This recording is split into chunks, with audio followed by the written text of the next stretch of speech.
that we can choose to be a victim when it comes to anything, whether it keeps us in lower frequencies or it keeps us getting attention or whatever that may be.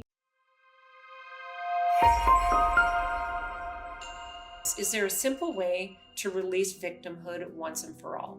Because when I was having those feelings the day after Christmas, was I feeling a bit of victimhood there?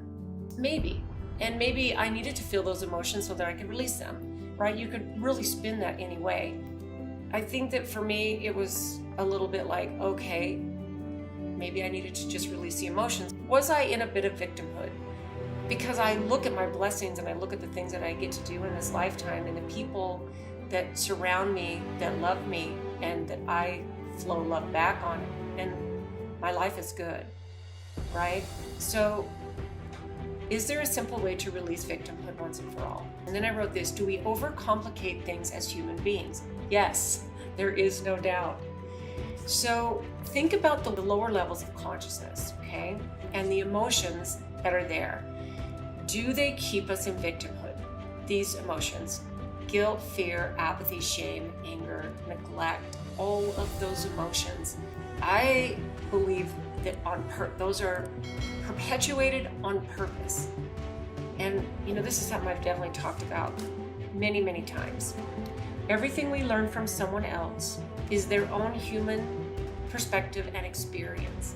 That's the truth. And then I wrote this: take what lands with you. If anything doesn't feel right for where you are, challenge it, get curious, discard it if you have to.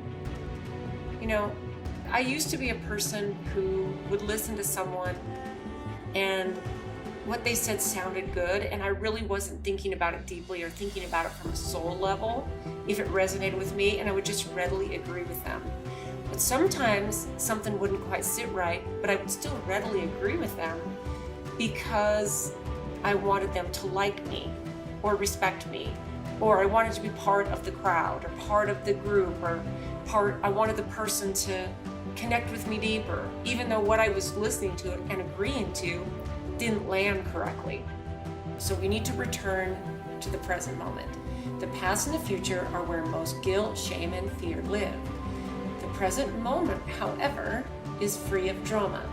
Practice being here now, whether it's through a deep breath, a quiet space, or simply observing the beauty around you. Presence dissolves lower frequencies effortlessly.